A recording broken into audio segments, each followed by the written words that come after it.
नमस्कार। जैसा कि आप जानते हैं 2 मई को पटना में प्रेस वार्ता के जरिए मैंने बिहार में जन सुराज के नाम से एक अभियान की शुरुआत की बात कही थी, जिसमें मैंने ये बताया था कि बिहार में एक नई राजनीतिक व्यवस्था बनाने के लिए मैं बिहार के हर ज़िले में, प्रखंड में, पंचायतों में जाकर लोगों से संवाद करना चाहता हूँ, मिलना चाहता हूँ। समाज से मत कर सही लोगों को ढूंढ कर निकालने के प्रयास से उस घोषणा के बाद से मई से मैं लगातार बिहार के ज़िलों में जाता रहा हूँ। उसी क्रम में आज मैं आपके ज़िले में भागलपुर में आज आया हूँ। पूरे इस अभियान में 2 अक्टूबर से मुझे एक पदयात्रा शुरू करनी है, जिसके जरिए बिहार के सारे प्रखंडों में और ज़्यादातर नगरों और पंचायतों में पैदल चलकर पहुंचने का प्रयास होगा, ताकि लोगों से मिला जा सके। पदयात्रा पूरे बिहार के सारे प्रखंडों में करने के लिए हम लोगों का एक अनुमान है कि करीब 3500 किलोमीटर के आसपास पैदल चलना होगा। इसको करने में 1 से 1.5 साल का समय लगेगा। 2 अक्टूबर से जब चलना शुरू करेंगे गांधी आश्रम पश्चिम चंपारण से, तो बिना घर वापस गए हुए एक ही साथ पूरे बिहार को पूरा करने का प्रयास करेंगे। अगर बीच में बीमार नहीं पड़े, घर में कोई इमरजेंसी नहीं हुई, तो 2 तारीख को जब चंपारण गांधी आश्रम से चलना शुरू करेंगे, तो जहां शाम होगी वहीं पर रुकेंगे और अगले दिन वहीं से चलना शुरू करेंगे। पूरे पदयात्रा का जो उद्देश्य है वो 3 है। एक, कि बिहार के हर प्रखंड में, हर पंचायत में, हर गांव, हर शहर में जहां भी पहुंचा जा सकता है वहां जाएं, लोगों से सीधा संवाद स्थापित करें, ताकि उनकी मदद से ऐसे लोगों को चिन्हित किया जा सके जो समाज की नज़र में सही लोग हैं। दूसरा प्रयास ये है कि पंचायत के स्तर पे जो समस्याएं हैं, जो लोगों की दिक्कतें हैं, उसकी विवरणी तैयार की जा सके। और तीसरा प्रयास ये है कि लोगों की सलाह से बिहार के विकास के लिए 15 साल का एक ब्लूप्रिंट, 10 महत्वपूर्ण क्षेत्रों में जो 15 साल का ब्लूप्रिंट बनाना है, उसमें बिहार के हजारों लोगों की सहमति, उनका सुझाव, उनके सहयोग को शामिल किया जा सके। पदयात्रा जब खत्म होगी उसके बाद हम लोगों का अनुमान है कि करीब 40 से 50 हज़ार ऐसे लोगों को हम लोग चिन्हित कर पाएंगे जो समाज की नज़र में सही व्यक्ति हैं और शायद एक साथ आकर एक राजनीतिक मंच बनाने की दिशा में कदम उठाना चाहते हैं। दूसरा, पदयात्रा खत्म होने के बाद बिहार के सभी नगर और ग्रामीण पंचायतों के लिए वहाँ की समस्याओं पर हम लोग के पास एक विस्तृत विवरणी होगी। और तीसरा, पदयात्रा खत्म होने के 3 महीने के अंदर बिहार के विकास के लिए 10 महत्वपूर्ण क्षेत्रों में, शिक्षा, स्वास्थ्य, कृषि, आर्थिक विकास, सामाजिक न्याय, खेल कूद, ऐसे 10 महत्वपूर्ण क्षेत्रों में 15 साल का एक खाका बनाकर, एक ब्लूप्रिंट बनाकर जनता के बीच में रखेंगे, ताकि जनता को ये अवसर हो ये देखने का, जानने का, परखने और मूल्यांकन करने का कि इन क्षेत्रों में बिहार में 10 साल 15 साल में क्या कुछ किया जा सकता है। अगर बिहार को अगले 10 साल 15 साल में देश के 10 अग्रणी राज्यों में शामिल होना है, तो इन क्षेत्रों में कैसे सुधार लाया जा सकता है, क्या कुछ किया जा सकता है और उसको कैसे किया जा सकता है, इसका पूरा ब्लूप्रिंट जनता के सामने रखेंगे। इसी अभियान में अभी लगे हुए हैं। ये अगले इस पूरे काम को करने में कोई, जैसा मैं आपको बता रहा हूँ, 12 से 15 महीने लग सकते हैं। उससे पहले कोई राजनीतिक दल बनाने की बात नहीं है, लेकिन पदयात्रा खत्म होने के बाद जो लोग चिन्हित किए जाएंगे, वो 40 हज़ार हों, 50 हज़ार लोग हों, अगर वो मिलकर एक साथ बैठते हैं और तय करते हैं कि दल कोई बनाया जाना है, तो दल उस समय बनाया जाएगा। लेकिन वो दल प्रशांत किशोर का दल नहीं होगा, उस दल के नेता प्रशांत किशोर नहीं होंगे। वो सारे लोग जो 40-50 हज़ार लोग एक साथ आकर इस व्यवस्था से जुड़ना चाहेंगे या इस व्यवस्था को बनाना चाहेंगे, ये उनका ही दल होगा। वही लोग इसको बनाएंगे, वही लोग इसको चलाएंगे। और उसमें मेरी भूमिका एक कैटलिस्ट की है। मेरी भूमिका ये है कि इस चीज़ को, इस व्यवस्था को खड़ा करने में मैं अपनी ताकत, बुद्धि, शक्ति इसको लगाऊं। इसके साथ मेरी बात खत्म हुई। अब आप जो अपना सवाल करना चाहते हैं वो कर सकते हैं। बहुत बहुत धन्यवाद। मुख्यमंत्री नीतीश कुमार ने कहा कि केवल पब्लिसिटी के लिए आप काम करते हैं और बीजेपी को भी मदद करने का आरोप लग रहा है। मुख्यमंत्री जी ने क्या कहा, मेरे पास उसका पूरा अभी उनका कोई वीडियो मेरे पास है नहीं, मैंने भी कहीं देखा है।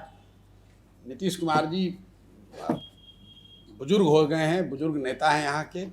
अब वो कुछ बोलना चाहते हैं तो उनको बोलने दीजिए, उस पर टीका टिप्पणी करने का कोई मतलब नहीं है। नीतीश कुमार जी की जो, अगर वो कोई बिहार के विकास के मुद्दे पे बात कह रहे हैं तो उस पर बात करना ठीक है, लेकिन व्यक्तिगत टीका टिप्पणी करना मेरी समझ से वो ठीक नहीं है। उन्होंने जो कहा वो उनकी सोच है, मेरा उससे कोई लेना देना नहीं है। कौन बीजेपी के साथ काम कर रहा है, कौन किसके साथ काम कर रहा है, जहाँ तक मैं जानता हूँ या आप जानते हैं, अभी 1 महीना पहले तक तो बीजेपी के साथ ही नीतीश जी थे। अब पहले पक्ष में थे, अब विपक्ष में हैं। तो नीतीश जी अगर इस तरह का सर्टिफिकेट दे रहे हैं किसी दूसरे को तो उसको तो आप हास्यास्पद ही मानिए। बाकी उनको हमारे अंदर की बात अगर उनको जानकारी है तो आप मान लीजिए कि नीतीश कुमार की विद्वता है ये। आप सर विपक्ष से मिले हैं, कई जिलों में जाकर के घूम कर आए हैं, अब तक कितने लोग आपके संगठन में जुटे हैं? हमारा कोई संगठन नहीं है, मेरे पास कोई संगठन नहीं है, कोई मंच नहीं है, कोई दल नहीं है। मेरे पास एक सोच है, उस सोच को लेकर आगे बढ़े हैं।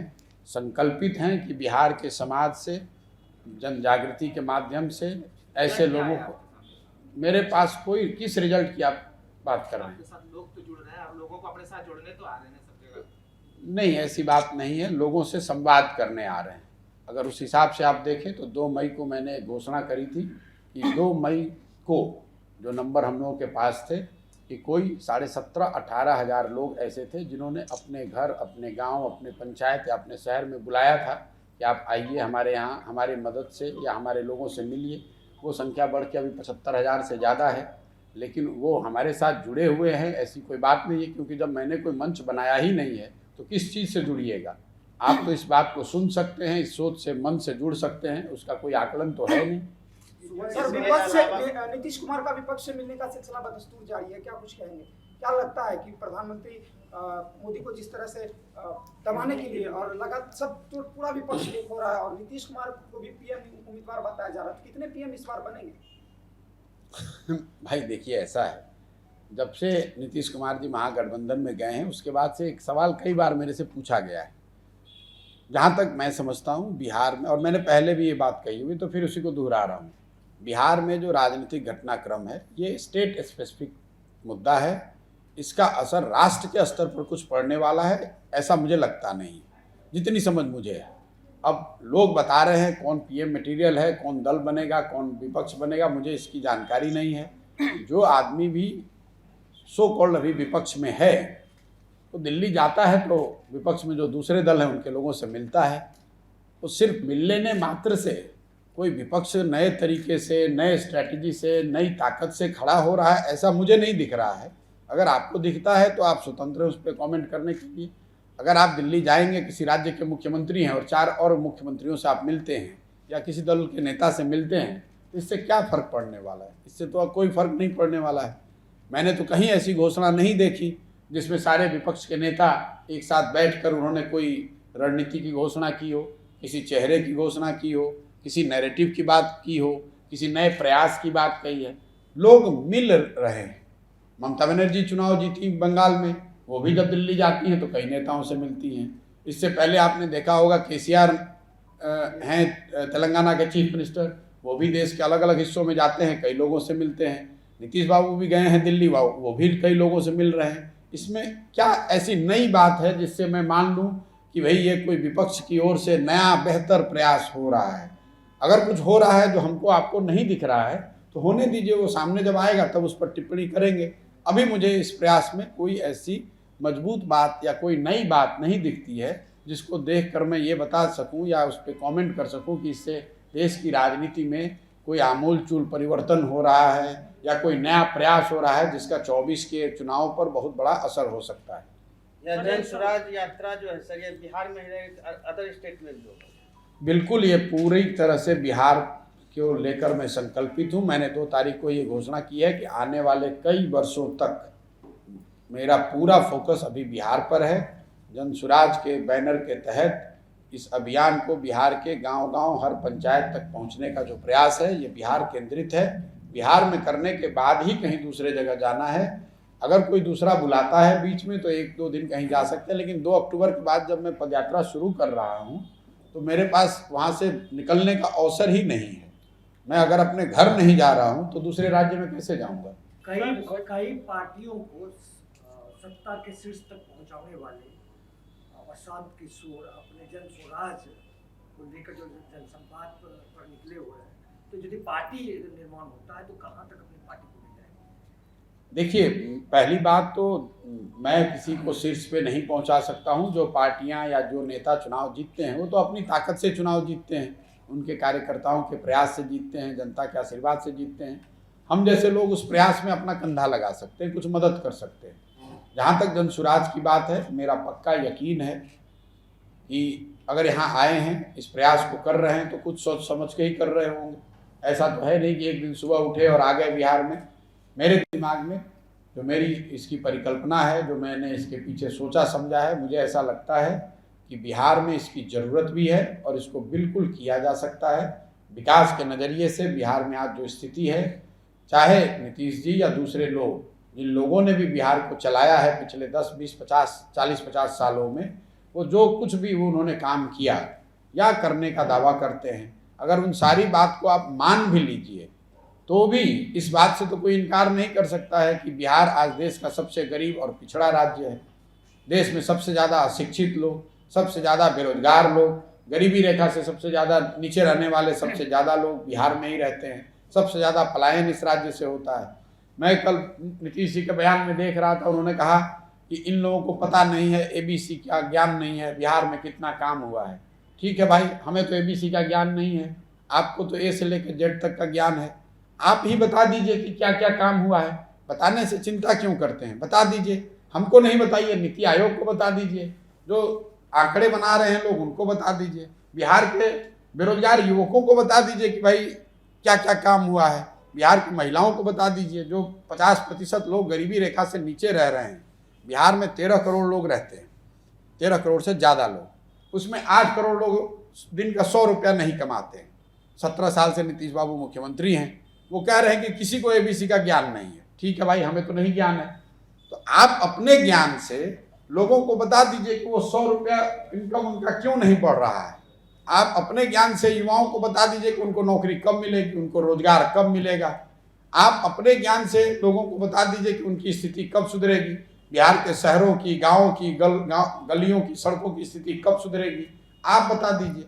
किसी को ये कह देना कि इनको ABC का ज्ञान नहीं है, ठीक है भाई, ज्ञान नहीं है। बिहार में एकमात्र पढ़े लिखे समझदार व्यक्ति नीतीश कुमार के शब्द में सिर्फ नीतीश कुमार ही हैं। दूसरे आदमी सब अनपढ़ हैं, हम लोग सब बेवकूफ़ हैं, हम लोग को कुछ नहीं आता है। एकमात्र पढ़े लिखे समझदार व्यक्ति नीतीश कुमार हैं, उन्हीं को सब पता है, किसी को कुछ दूसरा नहीं पता है। गठबंधन की नई सरकार बनी है, तेजस्वी यादव एक्शन में भी दिख रहे हैं, बिहार के लोगों को विकास की उम्मीद है। क्या अब भी प्रशांत किशोर के ब्लूप्रिंट का जरूरत है बिहार को?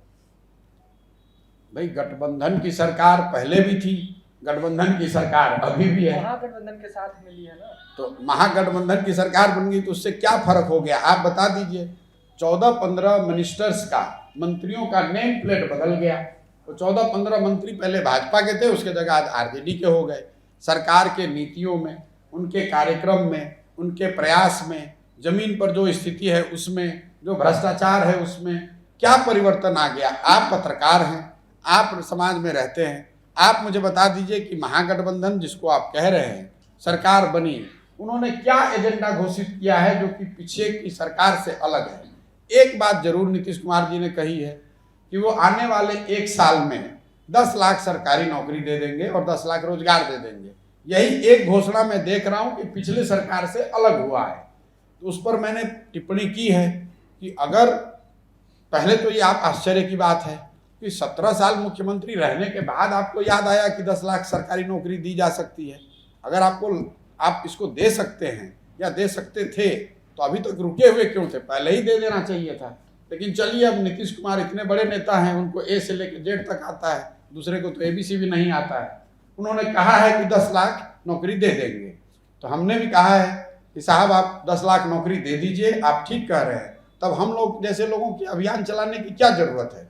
10 लाख नौकरी दे दीजिए, अभियान को वापस ले लेंगे। अभियान ही वापस नहीं लेंगे, उनके पीछे खड़े होकर उनको अपना नेता मान के, जैसे 15 में उनका काम कर रहे थे वैसे फिर से उनका काम करने लगेंगे। फिर से उनका झंडा लेके घूमेंगे। 10 लाख लड़कों को नौकरी दे के दिखाइए साल भर में। एक मिनट सवाल आपने पूछा है, आपकी जानकारी के लिए बता दूं कि उस 12 महीना में 1 महीना निकल गया, दूसरा महीना चालू है। 12 महीना होने दीजिए, उसके बाद उनसे पूछेंगे कि किसको ABC का ज्ञान है और किसको XYZ का ज्ञान है। 10 लाख लोगों को नौकरी यहाँ आप देकर दिखा दीजिए, हम आपकी बात मान लेंगे, आपको नेता मान लेंगे, ये मान लेंगे कि आप सर्वज्ञानी सर्वव्यापी आप ही व्यक्ति है, भगवान एक ऊपर है और नीचे एक आप हैं। सर, भागलपुर से युवा के साथ संवाद करने का आपका क्या मकसद है? भाई भागलपुर से युवा का नहीं, ये तो पूरे बिहार में युवा हो या वृद्ध। आप जो भागलपुर अभी आए हैं तो नहीं, तो जब पूरे बिहार में जा रहे हैं तो भागलपुर भी तो बिहार का हिस्सा ही है। मकसद तो होगा ना।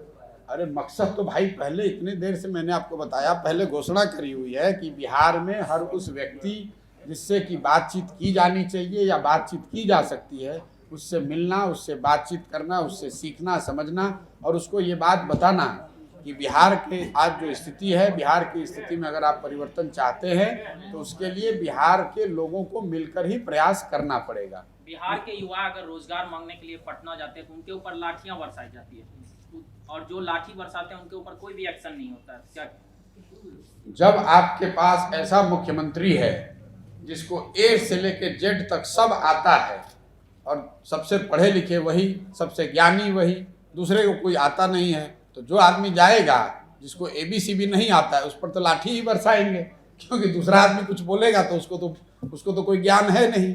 ज्ञान की सारी जो गागर है वो तो नीतीश जी के पास है।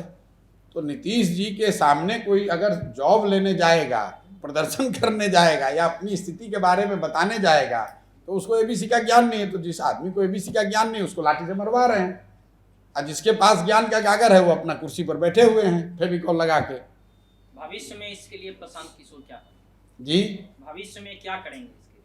मैंने जैसा आपको बताया, शिक्षा हो, स्वास्थ्य हो, रोजगार हो, आर्थिक विकास हो, कृषि है, सामाजिक न्याय है, इन सभी 10 महत्वपूर्ण विषयों पर प्रशांत किशोर की क्या सोच है, इससे ज़्यादा जरूरी यह है कि जन स्वराज के बैनर के तहत बिहार के लोगों के सलाह से, इन विषयों के विशेषज्ञों की मदद से एक 15 साल का ब्लूप्रिंट बनाकर जनता के सामने रखेंगे, ताकि आप ये देख सकें कि शिक्षा के क्षेत्र में क्या कब और कैसे करेंगे, स्वास्थ्य की व्यवस्था को सुधारने के लिए क्या किया जा सकता है, रोजगार लाने के लिए क्या कुछ किया जा सकता है।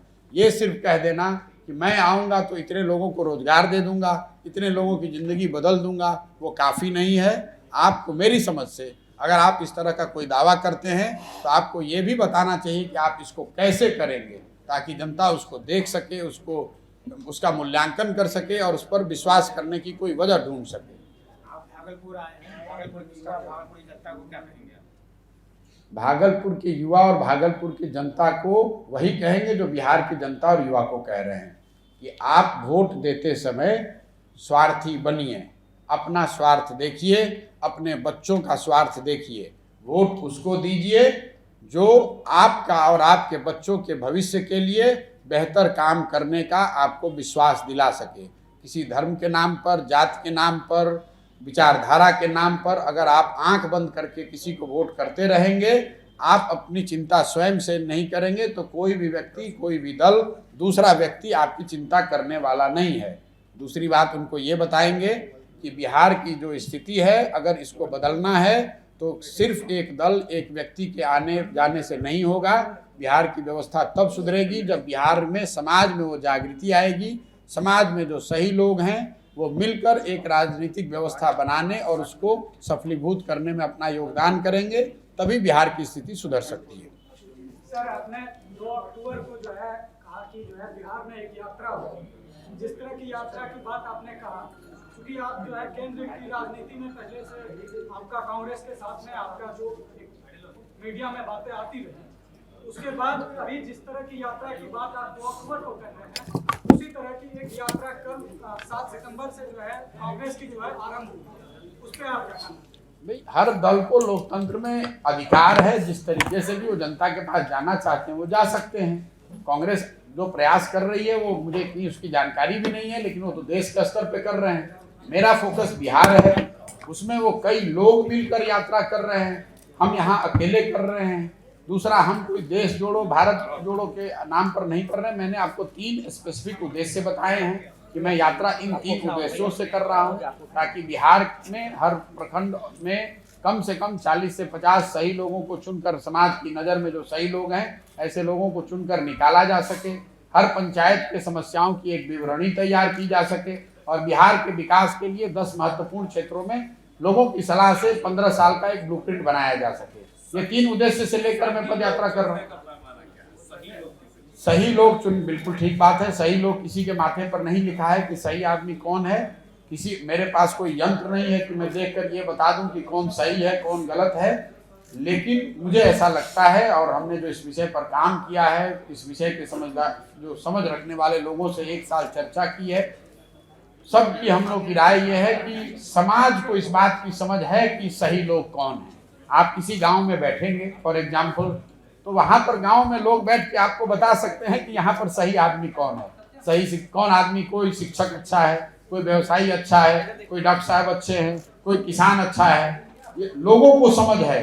जरूरत इस बात की है कि कोई समाज के साथ बैठे, उनकी मदद से इन लोगों को चिन्हित करे, उनको निकाले, उनको एक साथ एक मंच पर लाए, एकजुट करे, और उनको इस बात के लिए समझाए, बुझाए, प्रेरित करे कि साहब अगर बिहार को बदलना है तो आपको हमको मिलकर ही प्रयास करना पड़ेगा। अगर आप राजनीति के मेन स्ट्रीम से अपने आप को अलग रखेंगे, जागरूक नागरिक नहीं बनेंगे, कोई प्रयास नहीं करेंगे, तो उससे बिहार सुधरने वाला नहीं है। आप अपने घर में बैठ के चाहे जितनी बातें कर लें, अगर बिहार को सुधरना है, यहाँ विकल्प बनाना है, कोई बेहतर व्यवस्था बनानी है, तो वो प्रयास बिहार के लोगों को ही करना पड़ेगा। वो प्रयास करने के लिए लोग केरल और तमिलनाडु से आने वाले नहीं हैं। बहुत बहुत केंद्र धन्यवाद। सरकार पर कुछ नहीं बदल से काम कर, जो आपने पूछा वो सब पे सवाल का जवाब दिया मैंने। केंद्र सरकार के कामकाज से संतुष्ट है? देखिए, जहाँ तक ये सवाल है कि केंद्र की किसके कार्य से कौन संतुष्ट है कौन असंतुष्ट है, ये निर्णय तो आपको जनता पर ही छोड़ना है। मैं केंद्र की बातों पर इसलिए नहीं कुछ बोल रहा हूँ अभी कि जब मैंने शुरुआत की तो लोगों ने कहा ये बिहार में टिकने वाले ही नहीं हैं, ये पूरे देश भर में घूमते हैं, देश भर में घूमकर काम करते हैं। इसलिए मैंने ये बिहार में संकल्पित होकर, स्थिर होकर बिहार के लिए सिर्फ काम करें, ऐसा लोग चाहते हैं। इसलिए मैंने आपको अपने आप को बिल्कुल ही हर चीज़ से अलग करके बिहार में बैठ के, सब घर परिवार छोड़ के बिहार में बैठे हुए हैं, यहाँ जिले जिले घूम रहे हैं, गांव गांव जा रहे हैं, और यही काम आने वाले कई महीनों और सालों तक करना चाहते हैं। जहाँ आप बाहर के मुद्दों पर, जैसे मैं दिल्ली जाऊँगा, कहीं बाहर जाऊँगा, टीका टिप्पणी करूँगा, तो जो मेरा पहले का 10 साल का जो मेरी पृष्ठभूमि है, स्वाभाविक तौर पर लोग वही सवाल करेंगे, कौन जीत रहा है, कौन हार रहा है, कौन किसको हराएगा, कौन किसको जिताएगा। उस चीज़ से अपने आप को मैं अलग अलग कर चुका हूँ, और फिर वो कन्फ्यूजन न हो कि अरे भाई ये तो जाकर कर्नाटक में काम कर रहे हैं, अरे भाई ये तो जाकर केरल में काम कर रहे हैं। आप कह रहे हैं देश की बात, देखिए केसीआर महोदय यहाँ आए थे पटना में, मैं उस दिन पटना में था ही नहीं, मैं उस चीज़ का भागीदार ही नहीं बनना चाहता हूँ, क्योंकि जो लोग भी मेरे से मिलते हैं वो यही बताते हैं भैया आप पर भरोसा है, लेकिन आप बिहार में रहिए, बिहार को छोड़कर मत जाइए, किसी दूसरे चीज़ में मत पड़िए। तो मैं ईमानदारी से जो काम लिया है वो करने का प्रयास कर रहा हूँ। पूरे संबोधन में टारगेट पर केवल नीतीश कुमार है, भाजपा नहीं, क्योंकि यहाँ नहीं, टारगेट पे नीतीश कुमार भी नहीं है। जब भी आप यहाँ पे बिहार में सरकार कौन चला रहा है? 1 महीना से गठबंधन, और उससे पहले एनडीए चला रही थी। मैं तो तीनों को कह रहा हूँ भाई, मैं पीछे के गठबंधन को भी कह रहा हूँ, मैं ये कह रहा हूँ जो मैं पूरी बात बता रहा हूँ। मेरा ये निर्णय है या मेरी सोच है कि जो लोग भी यहाँ बिहार में सरकार चलाते रहे, अभी की वर्तमान व्यवस्था, इससे पहले वाली एनडीए की व्यवस्था, उससे पहले लालू जी वाली सरकार, उससे पहले की अन्य सरकारें, मैं ये कह रहा हूँ जिसने जो किया या करने का दावा कर रहा है सबको मान लीजिए। ये वाद विवाद का विषय ही नहीं है, कौन इसका मूल्यांकन करे, बैठे कहे कि कौन अच्छा कर रहा है कौन नहीं कर रहा है।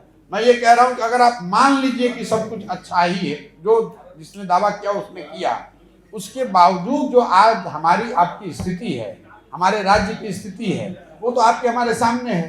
तो इसका एक लॉजिकल कंक्लूजन है कि भाई जो आगे हो इससे कुछ बेहतर होना चाहिए, इससे अलग और बेहतर होना चाहिए। मैं वो बात कर रहा हूँ। नीतीश कुमार की बात ज्यादा इसलिए हो जाती है क्योंकि वो अभी वर्तमान में मुख्यमंत्री हैं।